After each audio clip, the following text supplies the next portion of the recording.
Hi guys and welcome to Crazy Pepper Revenge. This channel is all about crazy true stories, stuff that happens in real life when things get a little bit messy. It started on a Tuesday evening when I dragged myself through the front door of our place in the suburbs around 6:30. My phone had died somewhere during the commute home. I was exhausted from another failed pitch meeting with investors who barely looked up from their phones while I presented. And honestly, I just wanted to collapse on the couch and forget the day ever happened.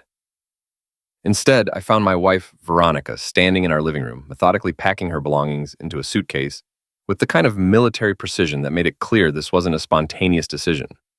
She was folding clothes, organizing toiletries, moving with purpose like she was preparing for a business trip she'd planned weeks in advance. I asked her where she was headed, trying to keep my voice steady even though my heart was already starting to race. She zipped up the bag without even glancing my way and said she wanted to end our marriage, just like that. 5 years together, 3 years married, and she delivered the news like she was canceling a subscription service. No buildup, no warning signs I'd noticed, though looking back, maybe I'd been too buried in work to see them. When I asked why she'd picked this exact moment, when everything in my life was crumbling, when I was barely keeping my head above water financially and emotionally, she told me that was precisely the reason. She said she needed stability in her life, something solid to stand on, and I wasn't providing it anymore. According to her, I'd become unreliable, obsessed with a failing business, and she couldn't watch me sink any further. The startup I'd poured everything into for the past 2 years was circling the drain, and there was no denying it anymore. Every investor call ended the same way, with polite rejections and vague promises to revisit the conversation later that never materialized. Every email brought more rejection, more doors closing, more opportunities evaporating. Veronica reminded me, her voice cold and matter-of-fact, that I'd gambled our entire future on this tech venture and lost spectacularly. She said I wasn't the person she'd committed to anymore, that the ambitious, confident man she'd married had been replaced by someone desperate and grasping. I brought up how I'd cleared her student loan debts when we first got together, over $40,000 that I'd worked overtime to pay off. I reminded her how I'd supported her art studio for 3 years while she tried to make it as a painter, never once complaining about being the sole breadwinner. She dismissed it all as irrelevant, ancient history, stuff that didn't matter anymore, in the face of our current reality. Then, I asked the question that had been forming in my gut, the one I didn't really want answered. Had she met someone else? The moment I said it, she froze. It was just a fraction of a second, barely noticeable, but I saw it. That tiny hesitation before she said no. That split second where she had to decide whether to lie. That hesitation told me everything I needed to know, more than any confession ever could. I told her I wouldn't beg, that if this was her choice, then she should leave. I meant it too. I wasn't going to grovel or plead or promise to change. She said she knew I wouldn't fight for her, like she'd been testing me and I'd failed. She grabbed her suitcase, wheeled it to the door, and walked out. The door closed with this quiet click that somehow felt louder than any argument we'd ever had. That soft sound of finality echoed through the empty house. That night, I sat alone in our living room, surrounded by everything we'd built together over 5 years, and pulled out the bottle of bourbon I'd been saving for a celebration that never came. Some fancy brand I'd bought when we first got the startup funding, back when I thought we were going to change the world and disrupt entire industries.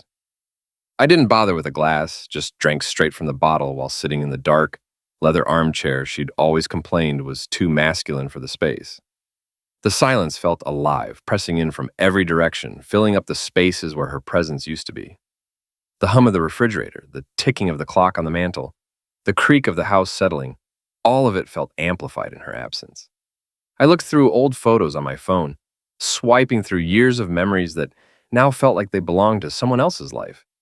Pictures of birthdays where we'd blown out candles together, vacations to places we'd saved up for months to afford. That weekend we spent at the lake, where she'd laughed so hard she'd snorted wine through her nose. The blurry selfie from the hospital hallway the night my father died, when she'd been there for me with her head on my shoulder while I fell apart. I stared at that one for a long time, remembering how she'd held me while I cried, how she'd whispered that we'd get through anything together, how she'd promised to always be there. Those promises felt like lies now, or maybe just things she'd meant in the moment before life got hard and tested them. But now she'd waited until I was at my absolute lowest, until I was cornered with no money and no options and no way out, before abandoning ship. She'd calculated the exact worst moment to leave, whether consciously or not. I wasn't heartbroken exactly, not in the traditional sense of the word. I was insulted. The quiet kind of insult that burrows under your skin and burns slow, the kind that keeps you awake at 3 in the morning, replaying conversations and looking for signs you missed. She'd taken everything I'd given her over 5 years, all the late nights when I'd come home exhausted but still asked about her day, all the sacrifices and compromises, every time I'd put her needs before mine without hesitation, every dream I'd adjusted to accommodate hers. And she'd decided it wasn't enough the moment things got difficult, the moment my value as a provider and partner dropped below her acceptable threshold. But sitting there in that empty house, drinking bourbon that tasted like failure and broken promises, I made myself a promise that I intended to keep no matter what. I wasn't going to drown. No matter how bad it got, no matter how deep the water rose or how heavy the weight on my chest felt, I was going to survive this. I was going to come out the other side, even if I had no idea what that side looked like yet. The next morning at the office was brutal in a completely different way. A new flavor of betrayal to add to the collection. We'd already lost half our team over the past few months as funding dried up and paychecks became irregular. Desks sat empty with disconnected monitors gathering dust. And the energy that used to fill the space with excitement and possibility was just gone, replaced by this heavy silence that felt like defeat. My business partner Trevor was there early, hunched over his coffee in the same gray hoodie he always wore when things were tight, the one with the frayed cuffs and the stain on the sleeve he'd never managed to wash out. He looked as exhausted as I felt, like neither of us had slept properly in weeks, like we were both running on fumes and stubbornness. I told him Veronica had left, just stated it plainly without emotion because I didn't have the energy for drama. He looked up slowly from his coffee mug and seemed genuinely sympathetic for about 30 seconds, saying he was sorry and that he'd thought we were solid, that he'd always liked us as a couple. Then he set down his coffee mug with this deliberate movement and dropped his own bomb, like he'd been waiting for an opening. He said he wanted out of the company. He'd lined up another job at some fintech firm downtown, something stable with a real paycheck and benefits and normal working hours, and he wanted to cash out his shares immediately. He said it like he was ordering lunch, casual and matter of fact. I felt like I'd been punched twice in the same spot within 24 hours, like the universe was systematically removing every support beam from my life just to see how long I could stand before collapsing. Trevor had always talked about loyalty, about being partners through thick and thin, about how we'd built this thing together from absolutely nothing in his garage 4 years ago. We'd pulled all-nighters together, celebrated our first client together, weathered every storm as a team. Now he was jumping ship just like Veronica, abandoning me when I needed him most, when the partnership actually meant something beyond good times and easy money. He tried to frame it as a practical business decision. Nothing personal, just smart strategy and self-preservation. The market had shifted. The window had closed. It was time to cut losses. I told him that was exactly the problem. It should have been personal. We'd been friends for years before we ever started this company, had been roommates in college, had stood up in each other's weddings. He left that day with barely a goodbye, just grabbed his jacket and walked out like he was leaving any other job. And suddenly I was completely alone, in every sense of the word. Standing in an office that felt as hollow as everything else in my life, surrounded by the ghosts of what we'd tried to build together. The whiteboard still had our old product roadmap sketched out in fading dry erase marker, ambitious timelines and feature lists that would never materialize. Post-it notes with ideas that nobody would ever implement. Coffee mugs with cold dregs sitting on desks that would never be occupied again. It felt like standing in a museum of failure, a monument to dreams that didn't pan out. The divorce hearing came a few weeks later on another rainy morning. The courthouse was all marble and echoes, the kind of place that demanded composure, even when you were falling apart inside. Veronica looked polished and prepared, wearing an expensive coat I didn't recognize, her hair perfect. Her attorney sat beside her, radiating the kind of confidence that comes from charging $400 an hour. They wanted half of everything, including equity in my dying company. Her lawyer argued smoothly that the business had been built during our marriage, so she was entitled to her share regardless of its current value. When the judge asked for my response, I stood up and said I wouldn't fight. She could have the house, the car, all of it. I just wanted to keep the company, what little remained of it. I said I knew what I was holding on to, that it was mine to rebuild or bury. The judge seemed surprised by my clarity, like she'd expected more drama. Veronica's lawyer accepted immediately, probably relieved to avoid a prolonged battle. Before I sat down, I turned to Veronica and thanked her for the years we'd had together. I said I wished things had ended differently, that I meant that even if I'd never understand why she left.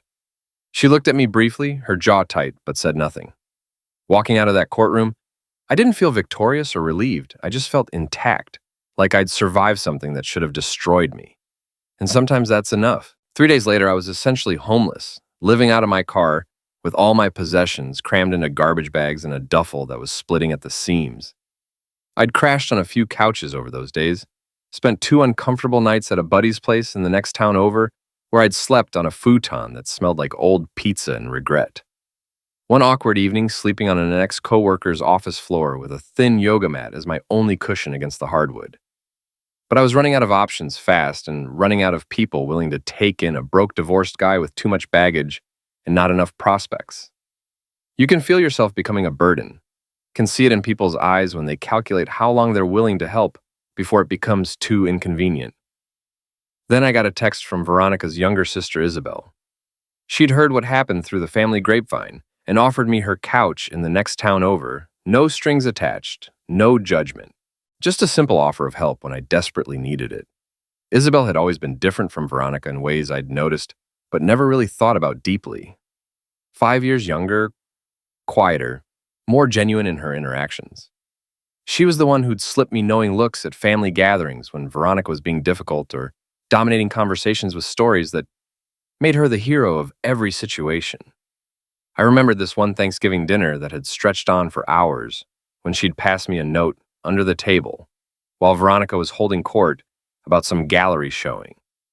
The note said I was the only reason those dinners were tolerable, with a little smiley face drawn at the end.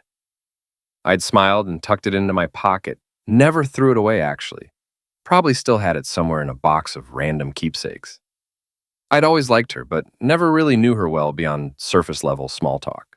She'd always been just my wife's little sister in the background, someone I was friendly with but never really connected with on a deeper level. I hesitated before accepting her offer. Spent almost an hour staring at my phone trying to figure out if it was appropriate or weird or crossing some invisible family line. Would Veronica be angry? Did I care if she was? Would this make things awkward at future family events? Assuming I'd even be invited to those anymore? Was I taking advantage of Isabel's kindness? All these questions swirled around in my head while I sat in my car in a grocery store parking lot trying to decide. But I was out of choices and out of pride, had burned through both in record time. I texted back asking if she was absolutely sure, giving her an out if she wanted it. She answered in 5 seconds saying absolutely, with 3 exclamation points that somehow made me feel like maybe this would be okay. Her apartment was tiny but warm. A second-floor walk-up above a flower shop on a street that time forgot. There was a liquor store on one end and a dry cleaner with a faded sign from the 90s on the other. The stairs up to her place were so narrow I had to turn sideways to carry my duffel. She opened the door before I even knocked, like she'd been watching for me. She had a pillow waiting on the couch, a soft blue blanket folded neatly, and the whole place smelled like cinnamon. I told her I wasn't going to cry, but this felt like oxygen. She grinned and said the pillow was mine indefinitely, for as long as I needed it. Those first weeks were strange but comfortable in a way I hadn't expected. I'd wake up early and work from her kitchen table every morning, making calls and sending emails that mostly went nowhere. Pitching the remains of my company to whoever would listen, getting rejected over and over. Most emails went unread, some bounced back entirely. I'd stare at the screen with my jaw tight, trying to ignore the slow erosion of everything I'd built. Meanwhile, Isabel would float in and out of the apartment, pouring coffee, humming off key while she got ready for work. She taught art at a local elementary school and came home every afternoon smelling like glue and paint and childhood chaos. Some nights we'd eat together, cheap pasta or stir-fry, whatever she could whip up with coupons and leftovers.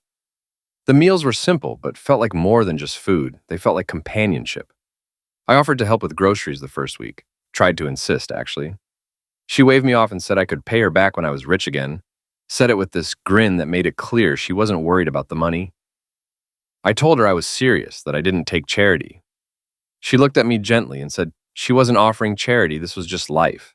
People help each other sometimes. There was no pity in her eyes, only understanding. A week passed, then two, then a month. One night, as she rinsed dishes and I sat with a lukewarm beer, I finally said what had been pressing at my chest. I told her I knew this wasn't her problem, that I knew how weird this probably was, taking in her sister's ex-husband. She didn't look up from the sink, just kept rinsing a plate. Then she said I wasn't her sister's ex to her. I was just myself. I asked her what she meant. She turned around, wiped her hands on a towel, and leaned against the sink. She said I was the guy who'd shown up to every family barbecue, even when Veronica didn't want to go. The one who'd helped her move out of her dorm when nobody else would. The one who'd laughed at her terrible jokes and told her the clay mugs she made actually had charm. She said I wasn't there out of pity. I was there because she trusted me and because she was glad I was there. That night, lying on her couch and staring at the ceiling fan spinning slowly above me, I realized something that hit deeper than anything in court. This wasn't rock bottom. Isabel's apartment, her quiet kindness, the scent of cinnamon in the hallway, this was the foundation of something new. This was the first brick in rebuilding my life. And maybe, just maybe, I still had something worth building. Months passed and things slowly started to shift. The company somehow survived on one lucky contract with a mid-sized logistics client who took a chance on my software. That deal turned into two more, then six. Suddenly, I was pitching again with something I hadn't felt in a long time, actual confidence. The calls were getting longer, the responses more positive. Money started trickling in, then flowing. Meanwhile, Isabel and I grew closer in ways that felt natural and unforced. Movie nights where I'd fall asleep beside her on the couch and wake up with a blanket draped over me. Morning coffee conversations that stretched for hours about everything and nothing. Shared glances that lasted too long to be accidental. Inside jokes that nobody else would understand. Eventually, I wasn't sleeping on the couch anymore. That shift happened gradually, naturally. One night, I fell asleep next to her during a movie and just never went back to the couch. My things found permanent homes in her drawers. Her extra toothbrush became mine. We never had a big conversation about what we were or where this was going. We just became us. By October, the company had turned its first real profit. 6 figures cleared in a single month.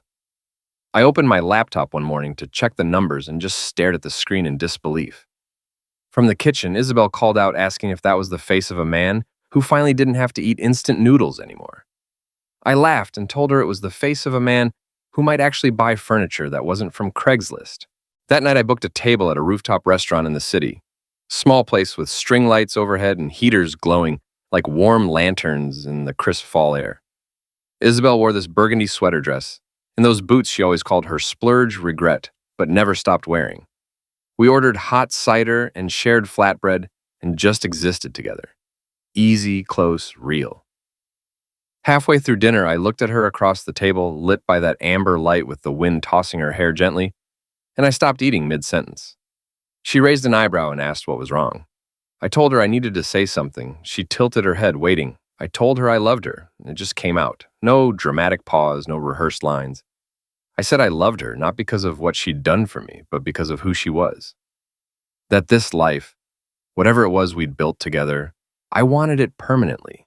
I wanted her permanently. Her lips parted slightly, and for a second she just stared at me. Then came the blush, soft and deep, spreading across her cheeks like a sunrise. She whispered that she'd been wondering when I'd say it because she'd been there for a while now, had been in love with me for months. I reached across the table and took her hand, felt her fingers warm and steady in mine. That's when my phone buzzed in my pocket. I ignored it, but it buzzed again. Isabel gave me a look and said I could check it. I pulled it out and glanced at the screen. Veronica. The message said we needed to talk urgently. I stared at it for a second, this ghost from my past trying to intrude on my present. Then, still holding Isabel's hand, I typed back that I was busy. I was on a date with her sister. I hit send and set the phone face down on the table. Isabel raised an eyebrow and asked if that was Veronica. I said, yep.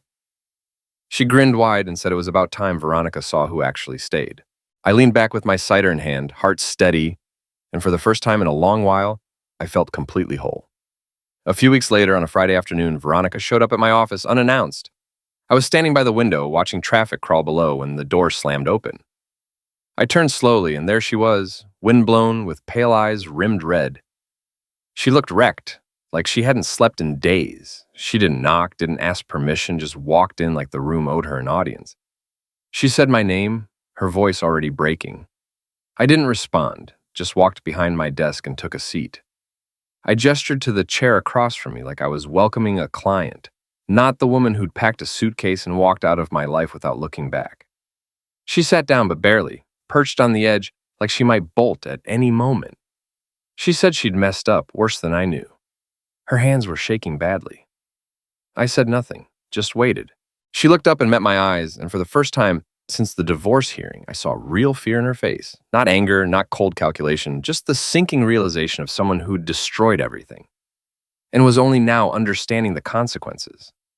She told me it was Trevor, that they'd been involved before she even left me, that they'd been having an affair while I was drowning in work trying to save the company.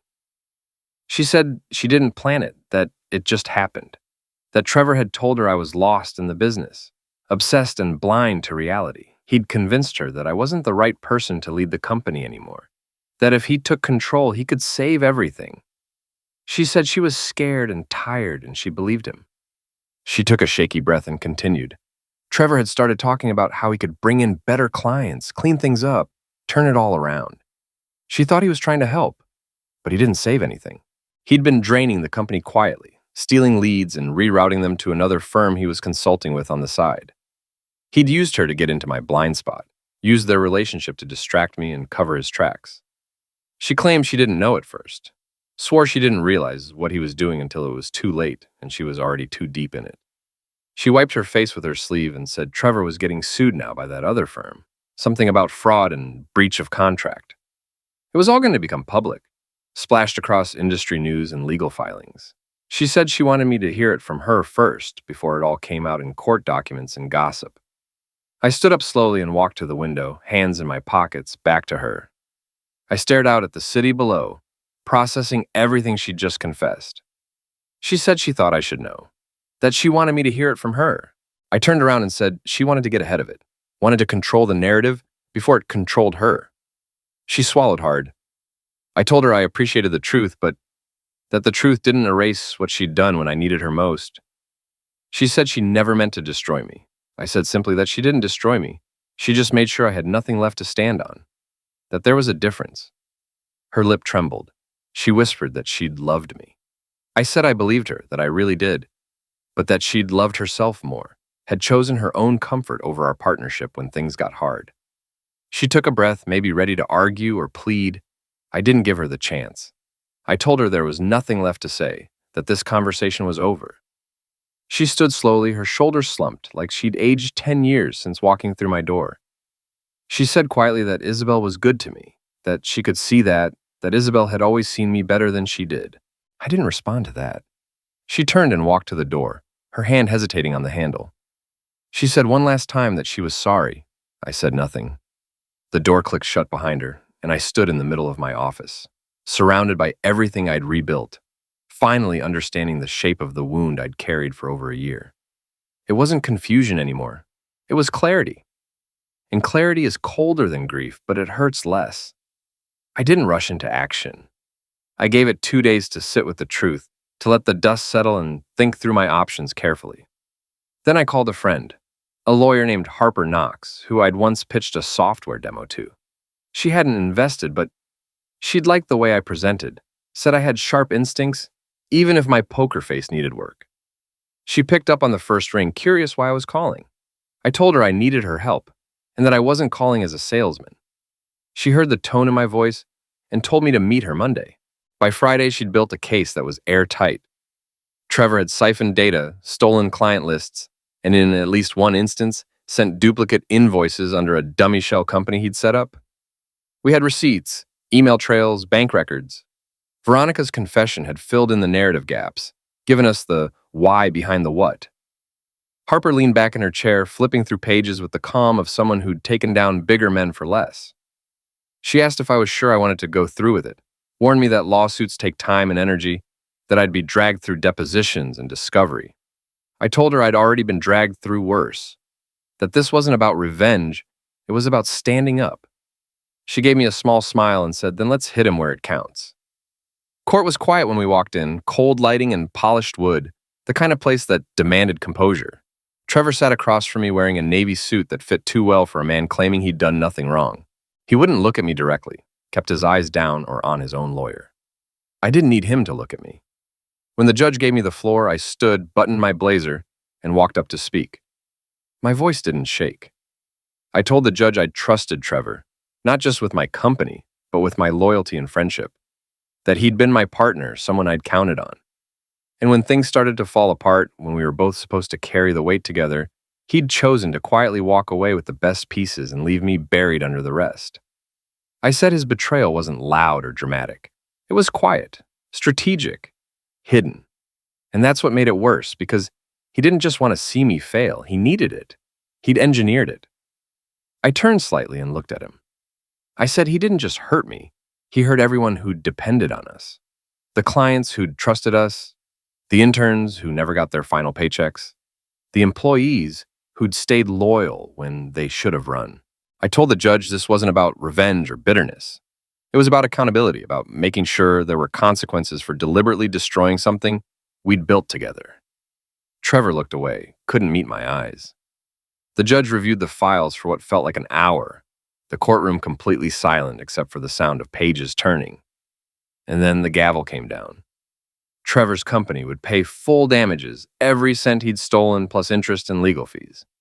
He was barred from founding another firm in the state for 5 years. His professional licensing was suspended pending further review. I didn't smile, didn't gloat, didn't feel triumphant. I just felt like justice had been served. Outside the courthouse, I stood still for a moment, letting it all sink in. Then my phone started buzzing. First, it was Isabel, saying she'd seen the news and was proud of me, that dinner was on her tonight. Then a client I hadn't heard from in over a year, reaching out to reconnect. Then another, like little sparks catching on dry grass. One by one, the people who'd disappeared were coming back. Word was spreading that I'd won, that I'd stood up and fought back. And just like that, ashes were turning into kindling. One Sunday afternoon, a few weeks later, Isabel had gone out for groceries, and I was sitting on the porch with my legs stretched out, coffee in hand, watching the amber leaves tumble across the sidewalk like they were racing each other. The knock came soft and hesitant.